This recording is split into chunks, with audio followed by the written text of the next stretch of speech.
तुलसीदास। प्यारे भक्तों, हम सब लड्डू गोपाल की सेवा अपने घर में करते हैं और सभी ने लड्डू गोपाल के साथ कोई न कोई रिश्ता अवश्य बनाया हुआ है। जब हम लड्डू गोपाल की पूजा करते हैं, उनसे रिश्ता बनाते हैं, तो वह भी हमें अपने होने का एहसास कराते रहते हैं। शुरू में हमें लड्डू गोपाल स्वप्न में दिखाई देते हैं, फिर कुछ दिनों के बाद हम महसूस करते हैं कि जैसे छोटे छोटे मुलायम हाथों से हमें लड्डू गोपाल छू रहे हो। लड्डू गोपाल जी की जो विशेष कृपा हम पर होती है, तो हमें उनके दुर्लभ दर्शन भी होते हैं। कुछ लोग तो इसे अंधविश्वास मानते हैं, लेकिन उन्हें यह नहीं पता कि यही वह बाल गोपाल है जिन्होंने चैतन्य महाप्रभु की गुरु माता के यहाँ पानी भरा था, खाना बनाया था और बर्तन भी साफ करे थे। यही वही बाल गोपाल है जिन्होंने बूढ़े बल्लभाचार्य को रोज सुबह हाथ पकड़कर स्नान कराया था। और क्या कहे इन बाल गोपाल के बारे में। कभी एक गरीब भक्त की लड़की की शादी के लिए चुपके से रुपए रख जाते हैं, तो कभी भक्त को दुश्मनों के जानलेवा हमलों से बचाते हैं। यही बाल गोपाल कितनी अपनी लीलाएं दिखाते हैं। कभी बड़े एक्सीडेंट को भी, दुर्घटना को भी फिसलने वाली घटना में बदल देते हैं। ऐसे ही एक सच्ची घटना हमारे साथ शेयर की है उत्तराखंड में रहने वाली भावना दास जी ने। भावना जी हमें बताती है कि मेरे घर में जब मैं छोटी थी, तभी से मेरी मम्मी लड्डू गोपाल की सेवा करती थी। मेरी मम्मी लड्डू गोपाल ना बेटा मानती थी। तभी से बचपन से ही मैं भी मम्मी के साथ लड्डू गोपाल के साथ अपना रिश्ता बना लिया। मैं भी बचपन से ही लड्डू गोपाल की सेवा करती आ रही हूँ। जब मेरी शादी हुई तब मैं ससुराल गई, तो वहाँ पे मेरी सासू माँ लड्डू गोपाल जी की सेवा करती थी। मैं लड्डू गोपाल जी को मन ही मन धन्यवाद बोलती हूँ कि आपने मुझे यह सेवा का अवसर प्रदान किया। मैं मन ही मन लड्डू गोपाल को बार बार धन्यवाद बोल रही थी। अब मैं ससुराल में भी लड्डू गोपाल की सेवा करने लगी। सुबह उठकर स्नान करके मैं पहले बाल गोपाल को जगाती, स्नान कराकर पूजा आरती करके उनको भोग लगाती थी। नित्य यही नियम था। यह सब देखकर मेरी माता जी भी बहुत खुश थी कि मैंने जैसा सोचा था, मुझे लड्डू गोपाल की कृपा से ऐसी बहू मिली है जो मेरे बाद हमारे घर में लड्डू गोपाल की सेवा करेगी। समय बीतता रहा, ठाकुर जी की दया से सब कुछ अच्छा चल रहा था। मैं कभी भी वृंदावन नहीं गई थी। मेरा वृंदावन जाने का बहुत मन था। मैं हर रोज लड्डू गोपाल जी से प्रार्थना करती कि हे प्रभु, मुझे आपके बांके बिहारी स्वरूप के दर्शन करने हैं, मुझे भी वृंदावन जाना है, मुझे भी एक बार अपने दर्शन का अवसर दो। मेरा मन वृंदावन जाने के लिए बेचैन रहता था। एक दिन मेरी मम्मी का कॉल आता है। वह मुझे बताते हैं कि हम बांके बिहारी के दर्शन के लिए वृंदावन जा रहे हैं। यह सुनकर मैं अपनी सासू माँ से मम्मी के साथ वृंदावन जाने की अनुमति मांगती हूँ। मेरे हस्बैंड का नाम सुशील है और मेरे हस्बैंड देहरादून में जॉब करते हैं, इसलिए वह 3-4 दिन में एक बार ही घर आते हैं। मेरी सासू माँ बोलती है कि ठीक है, अभी तुम सुनील भी 3-4 दिन में आ जाएगा, तब तक तुम दर्शन करने चली जाओ। यह सुनकर मैं बहुत खुश हो जाती हूँ। मैं बचपन से ही चाहती थी कि मैं बांके बिहारी जी के दर्शन करके आऊँ। बहुत बार संयोग बना पर जाना नहीं हुआ, लेकिन जब बांके बिहारी जी बुलाते हैं तब भक्त स्वयं वहाँ पहुँच जाते हैं। मैंने मेरी मम्मी को कहा कि मैं भी आपके साथ बांके बिहारी के दर्शन करने के लिए चलूंगी। मैं मम्मी, भाई और भाभी के साथ वृंदावन पहुंची। हमारा 6 लोगों का ग्रुप था। हमने जाते ही निधिवन, इस्कॉन मंदिर और प्रेम मंदिर के दर्शन किए। इसके पश्चात हमने सोच रखा था कि कल प्रातःकाल हम बांके बिहारी जी के दर्शन को चलेंगे।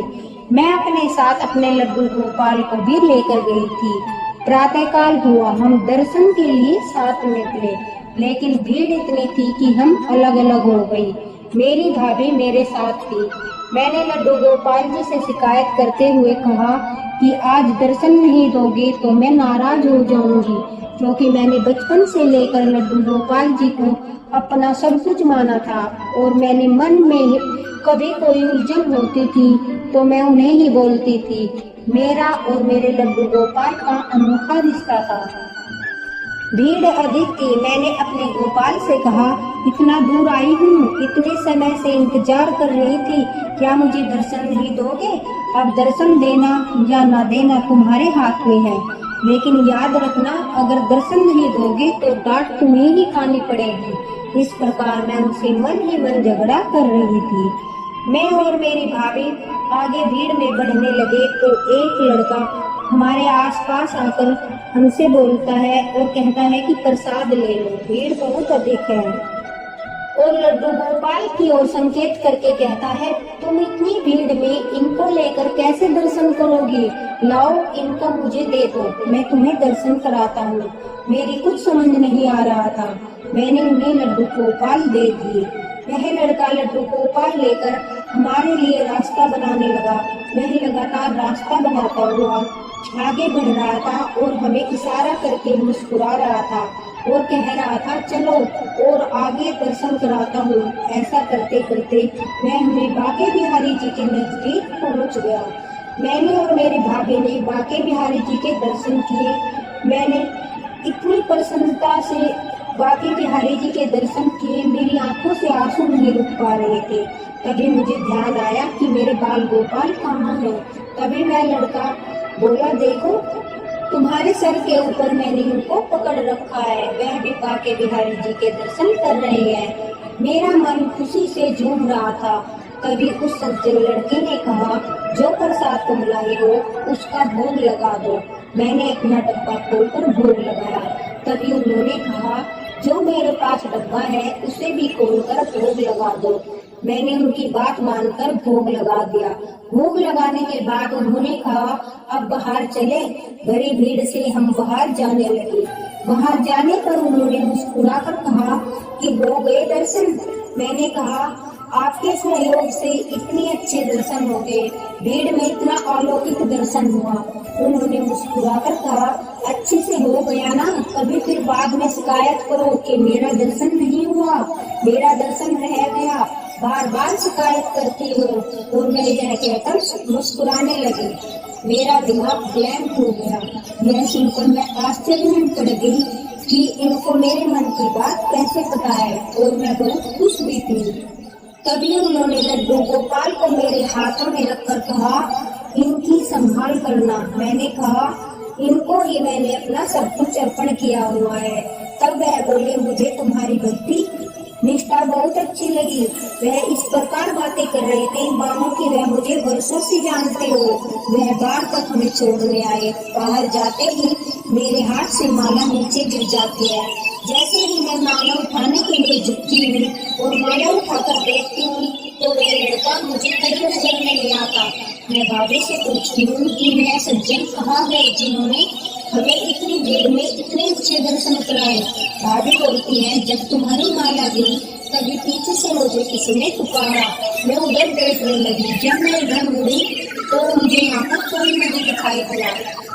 मैं सुनकर मैंने माता जी को फोन लगाकर कहा कि माता जी सज्जन हमें दर्शन कराकर तो ध्यान हो गया।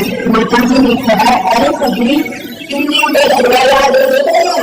मैंने कहा, सबसे बोलती एकदम से चले गए।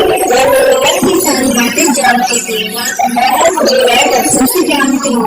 माता जी ने मुस्कुराकर कहा, अरे पगली तुमने हमें पहचाना नहीं, मैंने जो तुम्हारी भक्ति से प्रसन्न होकर तुम्हें सेम दर्शन कराकर अंतर ध्यान हो गए और मेरे आंसू रूप से नहीं रखे, क्योंकि मैंने प्रार्थना